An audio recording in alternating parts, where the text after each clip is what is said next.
All, welcome to my YouTube channel Taruna publications. आज हम वो टॉपिक करने वाले हैं जो आजकल जो कॉम्पिटिटिव एग्जाम्स चल रहे हैं उनकी दृष्टि से बहुत ही ज़्यादा इम्पोर्टेंट है। यस, आई होप आप लोगों ने गेस कर लिया होगा। हम बात कर रहे हैं करंट अफेयर्स की।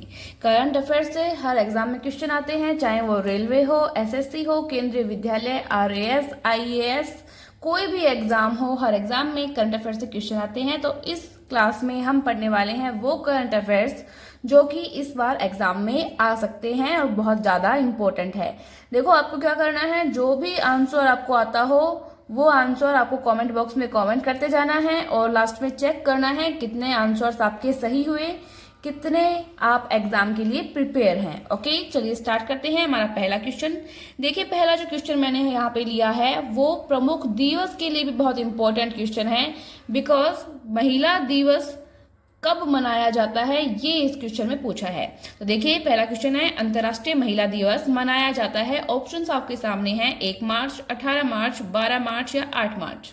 आप सभी को पता है 8 मार्च को हम अंतर्राष्ट्रीय महिला दिवस मनाते हैं, तो यहाँ पे डी ऑप्शन बिल्कुल सही होगा। काफी लोगों के सही जवाब आ चुके हैं, तो आपको पता ही है ये क्वेश्चन। तो नेक्स्ट देखते हैं इसमें जो इंपॉर्टेंट चीजें हैं उसके बारे में, यहाँ से भी क्वेश्चन बन सकते हैं, तो ये भी देख लेते हैं। सबसे पहला जो महिला दिवस है वो कहाँ मनाया गया था? देखिए, वो न्यूयॉर्क में मनाया गया था। कब मनाया गया? तो वो 1909 में मनाया गया था। थीम जो है अंतर्राष्ट्रीय महिला दिवस की वो क्या रही थी? I am generation equality realising women's right, ये इसकी थीम थी। तो थीम से भी काफी बार क्वेश्चन बनते हैं आजकल, तो थीम आपको याद रखनी है। महिलाओं को उनके अधिकारों के प्रति जागरूक करने के लिए यह दिवस जो है अंतर्राष्ट्रीय महिला दिवस यह मनाया जाता है, तो ये भी आपको पता होना चाहिए, पता होगा भी। नेक्स्ट क्वेश्चन देखते हैं, अंतर्राष्ट्रीय महिला दिवस 2020 की थीम क्या थी? अभी अभी मैंने आपको बताया था, तो ऑप्शंस आपके सामने हैं, जल्दी से बता दीजिए, कमेंट बॉक्स में कमेंट कर दीजिए क्या थीम थी। Yes, very good. तो देखते हैं इसमें ऑप्शंस जो है वो पहला ही ऑप्शन सही है, बिल्कुल ए ऑप्शन सही है। I am generation equality realising women's rights, ये इसकी थीम रही थी इस बार। नेक्स्ट देखते हैं हमारा नेक्स्ट क्वेश्चन, क्वेश्चन नंबर 3। हाल ही में प्रकाशित पुस्तक adventure of the Daredevil Democrat किस पूर्व मुख्यमंत्री से संबंधित है? ये पुस्तक जो है वो किस मुख्यमंत्री से संबंधित है ये आपको बताना है। ऑप्शंस आपके सामने यहाँ पे दिए हुए हैं, जगमोहन रेड्डी, बिजू पटनायक, नवीन पटनायक, ममता बनर्जी। तो यहाँ पे बी ऑप्शन जो है वो बिल्कुल सही होगा, बिजू पटनायक से संबंधित है यह पुस्तक। आप थोड़ा बिजू पटनायक के बारे में भी आप सभी को पता ही होगा, नहीं पता है तो मैं आपको बता दे रही हूँ। यह जो बुक है वो उड़ीसा के पूर्व मुख्यमंत्री के जीवन चक्र से संबंधित है, यानी जो बिजू पटनायक हैं वो उड़ीसा के पूर्व मुख्यमंत्री थे। हाल ही में उनके पुत्र जो उड़ीसा के मुख्यमंत्री हैं, जिनका नाम क्या है, नवीन पटनायक है, उनके द्वारा इस पुस्तक को जारी किया गया है। ठीक है, तो यहाँ से एक क्वेश्चन ये भी बनता है आपका कि उड़ीसा के मुख्यमंत्री वर्तमान में कौन है? नवीन पटनायक है। ओके, नेक्स्ट क्वेश्चन देखते हैं, क्वेश्चन नंबर 4। पॉल बिया इनमें से किस देश के राष्ट्रपति नियुक्त किए गए? देखिए, यहाँ पे देश दिए गए हैं, चाड, नाइजीरिया, कैमरून, लीबिया। ऑप्शंस आपके पास में है, जल्दी से आंसर दीजिए। काफी न्यूज में भी रहा था ये क्वेश्चन। तो कैमरून के राष्ट्रपति चुने गए हैं पॉल बिया। ये 37 साल से मध्य अफ्रीकी देश के राष्ट्रपति पॉल बिया बने हुए हैं। ओके, दुनिया में सबसे लंबे समय तक शासन करने वाले नेताओं में से एक पॉल बिया हैं, तो ये भी आपको पता होना चाहिए। जो इम्पोर्टेंट एक्स्ट्रा चीजें हैं वो भी मैं आपको बता रही हूँ, जहां से एक भी क्वेश्चन बन सकता है। नेक्स्ट क्वेश्चन देखते हैं हम, क्वेश्चन नंबर 5। हाल ही में किसे बीएसएफ के महानिदेशक का अतिरिक्त भार सौंपा गया है? ऑप्शंस आपके सामने हैं और काफी न्यूज में भी रहा था, आपको पता होना चाहिए। ऑप्शन नंबर बी जो है वो सही है। यहाँ पे एस देसवाल को बीएसएफ के महानिदेशक का अतिरिक्त भार सौंपा गया है। थोड़ी और इम्पोर्टेंट जो बातें हैं वो मैं आपसे कर लेती हूँ। तो जो आईटीबीपी यानी कि इंडो ताइवान बॉर्डर पुलिस के चीफ एस देसवाल को बीएसएफ के महानिदेशक का अतिरिक्त भार सौंपा गया है। इनका पूरा नाम सुरजीत सिंह देशवाल है। इनसे पहला महानिदेशक विवेक जोरी थे। मतलब ये भी क्वेश्चन आ सकता है कि विवेक जोरी का स्थान अब किसने लिया है, तो SS देसवाल ने लिया है, या इनसे पहले कौन थे, तो विवेक जोरी थे। तो ये सब आपको पता होना चाहिए। उन्हें मध्य प्रदेश का DGP बनाया गया है। BSF की फुल फॉर्म भी कई बार एग्जाम में पूछी जाती है, तो वो मैं आपको बता देती हूँ, आपको पता भी होगी। तो BSF की फुल फॉर्म है बॉर्डर सिक्योरिटी फोर्स। इसकी स्थापना के बारे में बात करें तो 1 दिसंबर 1965 में BSF की स्थापना हुई थी। यह गृह मंत्रालय के अंतर्गत आता है। तो ये सब बातें आपको पता होनी चाहिए, इसलिए इनको नोट कर लीजिए, या इसकी जो PDF है वो आपको हमारे टेलीग्राम चैनल पर मिल जाएगी। तो हमारे टेलीग्राम चैनल को आप ज्वाइन कर सकते हैं, लिंक नीचे आपको डिस्क्रिप्शन में मिल जाएगा। नेक्स्ट क्वेश्चन देखिए, विवेक जोरी हाल ही में किस राज्य के DGP बने? विवेक जोरी किस राज्य के DGP बने हैं? तो अभी मैंने आपको ऊपर बताया है, तो वो मध्य प्रदेश के DGP बने हैं। ऑप्शन नंबर A यहाँ पे सही होगा आपका।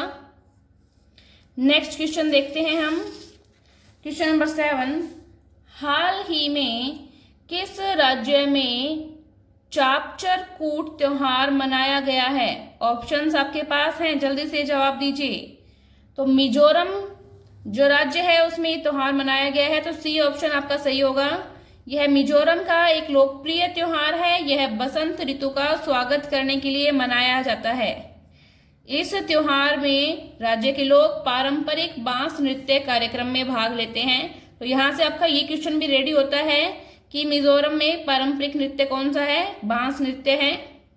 तो ये भी आप यहाँ से याद कर सकते हैं। नेक्स्ट क्वेश्चन पे आइए, मुहिदीन यासिन ने हाल ही में किस देश के प्रधानमंत्री के रूप में शपथ ली है? देखिए, जो अन्य देशों के प्रधानमंत्री और राष्ट्रपति होते हैं तो उनसे क्वेश्चन कई बार बन जाता है, इसलिए आपको ये याद होना चाहिए। इसमें देखिए ऑप्शन आपके सामने हैं, जल्दी से बता दीजिए। तो जो D ऑप्शन है मलेशिया बिल्कुल सही जवाब है इसका। नेक्स्ट क्वेश्चन पे आइए, देश में प्रथम खेलो इंडिया यूनिवर्सिटी गेम्स 2020 का आयोजन कहां पर किया गया? ऑप्शंस आपके पास हैं यहाँ पे, भुवनेश्वर जो कि उड़ीसा में है, अमृतसर जो कि पंजाब में है, नई दिल्ली, बेंगलुरु जो कि कर्नाटक में है। तो यहाँ पे सही ऑप्शन क्या होगा, जल्दी से बता दीजिए। देखो यहाँ पे जो भुवनेश्वर है उड़ीसा में, ये A ऑप्शन यहाँ पे सही होगा। अब देखिए थोड़ी इंपॉर्टेंट बात और कर लेते हैं जहां से क्वेश्चन बन सकते हैं। तो जो पदक तालिका है उसमें पंजाब यूनिवर्सिटी पहले नंबर पे रही है, ये क्वेश्चन भी बन सकता है। पंजाब यूनिवर्सिटी ने 17 गोल्ड मेडल मिलाकर कुल 46 पदक अपने नाम किए हैं और चैंपियंस ट्रॉफी जीती है। ठीक है, नेक्स्ट क्वेश्चन देखते हैं, क्वेश्चन नंबर 10, खेलो इंडिया यूनिवर्सिटी गेम्स 2020 में कौन सी यूनिवर्सिटी विजेता रही है? अभी अभी मैंने बताया है, जल्दी से आप जवाब अपना कमेंट बॉक्स में कमेंट कर दीजिए। जी बिल्कुल, B ऑप्शन यहाँ पे आपका सही है, पंजाब यूनिवर्सिटी ने ये गेम जीती है। हाल ही में इनमें से किस पब्लिक सेक्टर बैंक ने AMB एवरेज मंथली बैलेंस को समाप्त कर दिया गया है? बहुत ही अच्छा काम किया गया है, ये किस बैंक के द्वारा किया गया है, जल्दी से बताइए। बिल्कुल सही, B ऑप्शन सही है, SBI बैंक ने ये काम किया है, स्टेट बैंक ऑफ इंडिया ने। हाल ही में SBI बैंक ने सेविंग अकाउंट के लिए न्यूनतम बैलेंस राशि की आवश्यकता को समाप्त कर दिया गया है। मतलब अब आपको अपने अकाउंट में कोई भी मिनिमम बैलेंस रखने की जरूरत नहीं है अगर आपके पास सेविंग अकाउंट है तो। पहले SBI के सेविंग अकाउंट में मेट्रो सिटी में 3000 बैलेंस आपको रखना होता था, सिटी एरियाज जो है उनमें 2000 बैलेंस आपको मिनिमम रखना होता था, और ग्रामीण क्षेत्रों के लिए 1000 रुपए रखना अनिवार्य था। उसकी आवश्यकता को हाल ही में SBI ने समाप्त कर दिया गया है। ठीक है, तो ये बहुत अच्छी बात है, ये भी आप याद रख लेंगे। नेक्स्ट यहाँ पे क्या है आपके पास क्वेश्चन, देखिए क्वेश्चन नंबर 12, इनमें से किस राज्य सरकार या केंद्र शासित प्रदेश ने I am also डिजिटल नामक कार्यक्रम शुरू किया है? ऑप्शंस आपके सामने हैं, जल्दी से बता दीजिए। जल्दी, मैं वेट कर रही हूं आपका, कमेंट बॉक्स में जल्दी से आंसर दीजिए। तो बिल्कुल सही जवाब केरल, ऑप्शन D सही है। यहाँ पे केरल ने यह कार्यक्रम शुरू किया है। कार्यक्रम का नाम भी पूछा जा सकता है, आई एम ऑल्सो डिजिटल, तो ये नाम भी आपको याद रखना है अच्छे से। नेक्स्ट क्वेश्चन देखिए, हाल ही में किस हवाई अड्डे का नाम बदलकर छत्रपति संभाजी महाराज हवाई अड्डा कर दिया गया है? काफी चर्चा में ये रहा था, तो आपको पता होगा। हाँ जी, औरंगाबाद एयरपोर्ट इसका सही जवाब है। ए ऑप्शन सही है यहाँ पे। छत्रपति संभाजी महाराज महान मराठी योद्धा छत्रपति शिवाजी के पुत्र थे, आप सभी को पता ही होगा ये। तो यहाँ से एक क्वेश्चन आपका जीके का भी रेडी होता है, तो इसको भी आप नोट कर लीजिए। नेक्स्ट क्वेश्चन देखते हैं, क्वेश्चन नंबर 14। हाल ही में भारत के 10वें मुख्य सूचना आयुक्त किसे नियुक्त किया गया है? 10वां मुख्य सूचना आयुक्त कौन है? बताइए जल्दी से, ऑप्शंस आपके सामने हैं।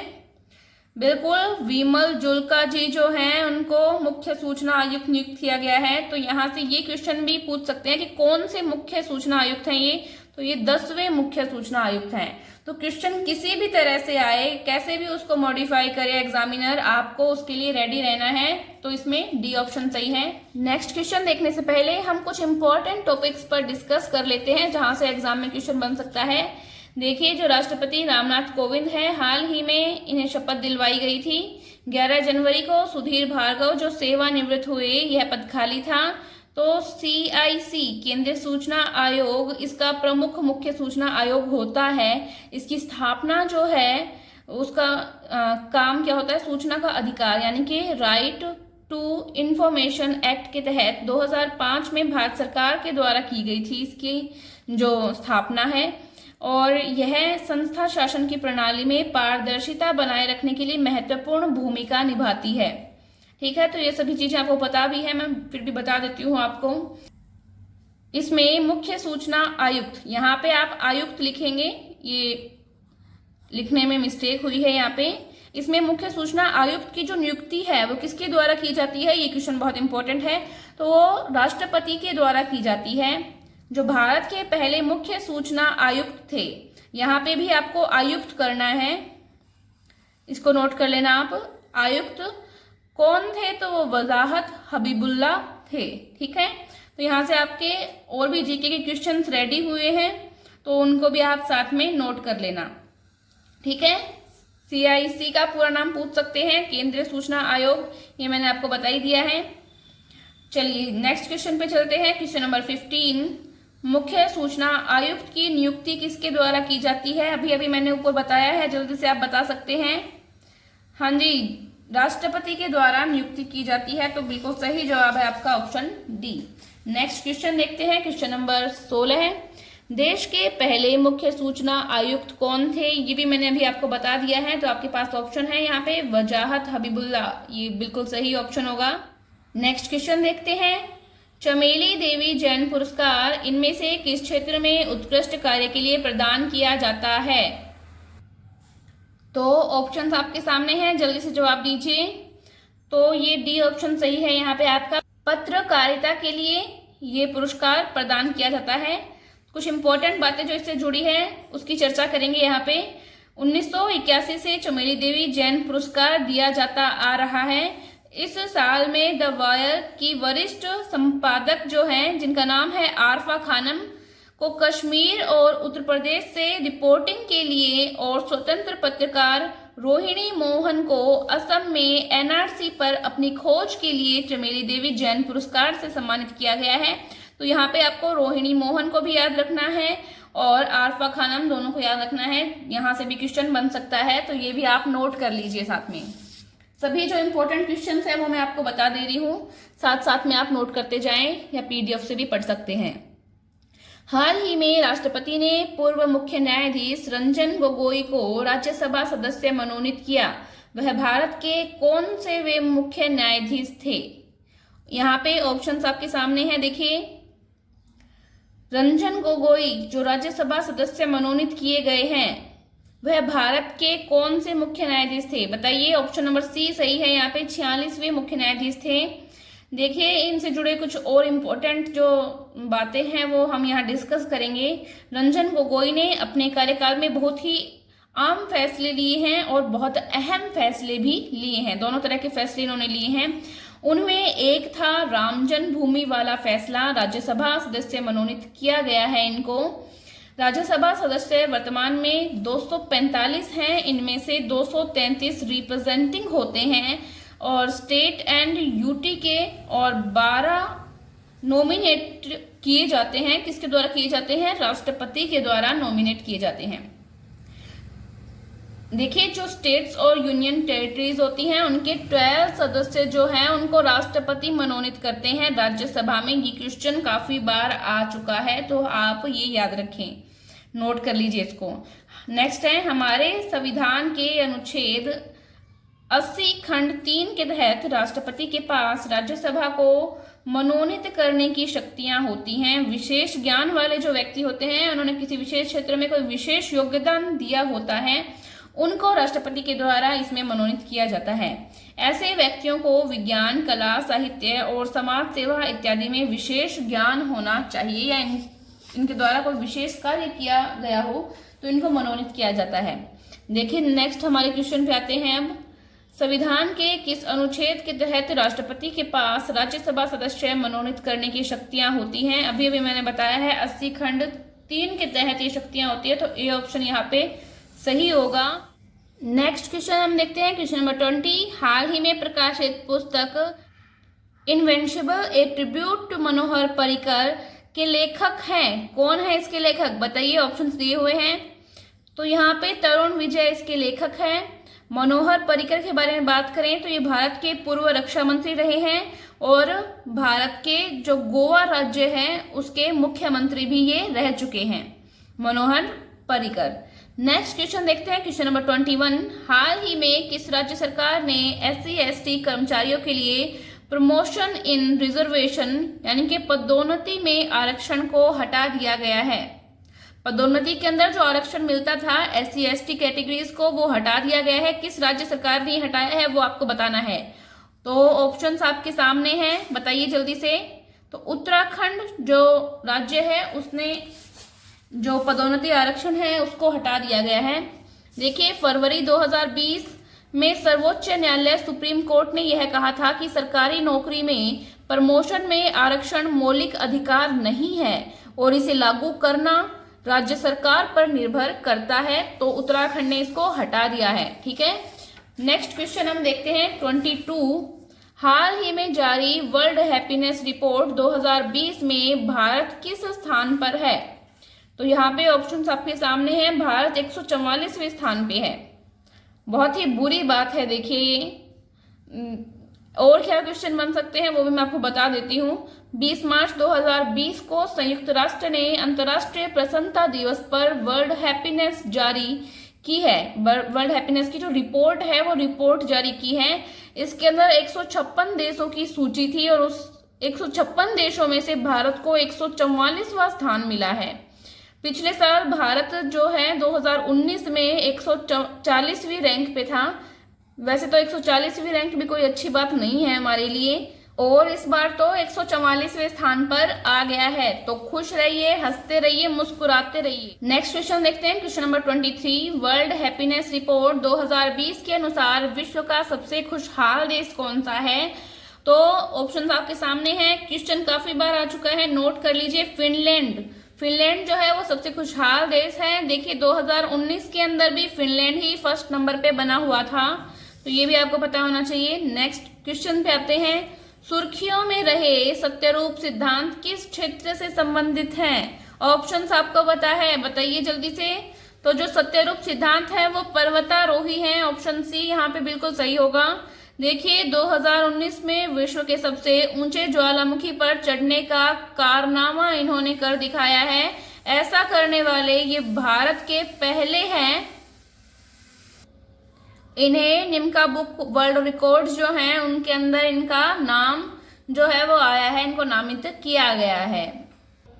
नेक्स्ट क्वेश्चन देखते हैं, क्वेश्चन नंबर 25। कोरोना वायरस के संक्रमित मामलों के लिए भारतीय चिकित्सा अनुसंधान परिषद द्वारा गठित टास्क फोर्स द्वारा किस दवा की सिफारिश की गई है? काफी न्यूज में भी रही है ये और आपको पता ही होगा। तो जो हाइड्रोक्सीक्लोरोक्विनीन है, इस दवा की सिफारिश भारतीय चिकित्सा अनुसंधान परिषद है इसके द्वारा की गई है। देखिए ICMR भारतीय चिकित्सा अनुसंधान परिषद जो है उसने हाइड्रोक्सीक्लोरोक्विन जो दवा है उसकी सिफारिश की है। ICMR का जो गठन है वो 1911 में हुआ था। ये क्वेश्चन भी बनता है तो आप इसको नोट कर लें। हाइड्रोक्सी क्लोरोक्विन यानी कि HCQ जो दवा है वो दवा मलेरिया की बीमारी के लिए उपयोग में लाई जाती है। भारत जो है पहले नंबर पर इस दवा का उत्पादन करता है जो कि विश्व का 70% है। हालांकि HCQ को कोविड-19 के बचाव के लिए प्रभावी माना गया है। कोविड-19 बीमारी के लिए अब तक कोई सटीक जो दवा है वो सामने नहीं आई है। खोज इसकी लगातार जारी है, परीक्षण किए जा रहे हैं, लेकिन कुछ मामलों में जो ये दवा है इसका उपयोग किया जा रहा है। नेक्स्ट क्वेश्चन देखते हैं, क्वेश्चन नंबर 26। हाइड्रोक्सी क्लोरोक्विन जो दवा है वो हाल ही में चर्चा में रही है। इस दवा का जो उपयोग है वो किस बीमारी के लिए किया जा रहा है? तो वो मलेरिया के लिए किया जाता है। तो कौन सी बीमारी के अंदर ये दवा यूज होती है? मलेरिया के अंदर ये यूज होती है। तो सी ऑप्शन यहाँ पे बिल्कुल सही होगा, मलेरिया। नेक्स्ट क्वेश्चन देखते हैं हम, क्वेश्चन नंबर 27। विश्व में हाइड्रोक्सी क्लोरोक्विन जो दवा है उसका सबसे बड़ा उत्पादक देश कौन सा है? तो वो भारत है, मैंने अभी आपको बताया है। डी ऑप्शन यहाँ पे बिल्कुल सही होगा। नेक्स्ट क्वेश्चन देखिए, हाल ही में प्रकाशित पुस्तक माई एनकाउंटर्स इन पार्लियामेंट के लेखक हैं। ऑप्शंस आपके सामने हैं। तो इस पुस्तक के लेखक कौन है? भालचंद्र मुंगेकर जो हैं वो इस पुस्तक के लेखक हैं, यानी ए ऑप्शन आपका यहाँ पे सही होगा। तरुण विजय के बारे में मैंने आपको पहले बता ही दिया है। तो इनसे भी जो पुस्तक है इन्होंने लिखी है वहां से क्वेश्चन बन सकता है, तो वो आपको पता होना चाहिए। वीडियो थोड़ा रिवर्स करके देख लें अगर नहीं याद आ रहा आपको। देखिए इम्पोर्टेंट बात क्या है, पूर्व भारत के जो उपराष्ट्रपति हामिद अंसारी हैं इनके द्वारा इस पुस्तक का विमोचन किया गया था। भारत के जाने माने अर्थशास्त्री हैं और पूर्व राज्यसभा अध्यक्ष भी हैं। संसद में हुई उनके मुठभेड़ की स्थिति को इस पुस्तक के अंदर बताया गया है। तो काफी चर्चित पुस्तक ये रही है, तो यहाँ से क्वेश्चन बन सकता है, इसलिए आप इसको याद रखें। कोई भी एग्जाम हो वहां पे बुक जो भी नई बुक लॉन्च हुई है उसके राइटर से लेकर क्वेश्चन बनते हैं, तो ये आपको पता होने चाहिए। नेक्स्ट क्वेश्चन देखिए, एबल पुरस्कार किस क्षेत्र में दिया जाता है? तो ऑप्शन आपके सामने है। यस, मैथ्स यानी कि गणित के क्षेत्र में ये दिया जाता है। तो डी ऑप्शन यहाँ पे सही है। देखिए हाल ही में इजराइल के हिलेल फुर्स्टेनबर्ग को और ग्रेगरी मोरगुलिस को इसके लिए चुना गया है, ये आपको पता होना चाहिए। नेक्स्ट क्वेश्चन हम देखते हैं, क्वेश्चन नंबर 30। मार्च 2020 में किसे एबल पुरस्कार से सम्मानित किया गया है? ऑप्शंस आपके सामने हैं। तो हिलेल फुर्स्टेनबर्ग और ग्रेगरी मोरगुलिस अभी मैंने आपको बताया है, तो डी ऑप्शन यहाँ पे सही होगा। आज हमने देखो इस क्लास में 30 क्वेश्चन जो हैं करंट अफेयर्स के वो कवर कर लिए हैं। नेक्स्ट जो इम्पोर्टेंट क्वेश्चन है वो हम पढ़ेंगे हमारी नेक्स्ट क्लास में। तब तक बने रहें तरुणा पब्लिकेशंस के साथ। और अगर हमारी वीडियोस पसंद आती है तो उसको लाइक कर दीजिए, अपने दोस्तों के साथ शेयर कर दीजिए, ताकि ज़्यादा से ज़्यादा लोग इसका फ़ायदा जो है वो उठा सकें। और हम मेहनत कर रहे हैं, ये सब आपके लिए ही किया जा रहा है। तो वीडियोस प्लीज़ देखें आप लोग और साथ साथ उसको याद करें या नोट डाउन करें। So thank you so much friends, आपके सपोर्ट के लिए और आपकी ब्लेसिंग्स के लिए धन्यवाद।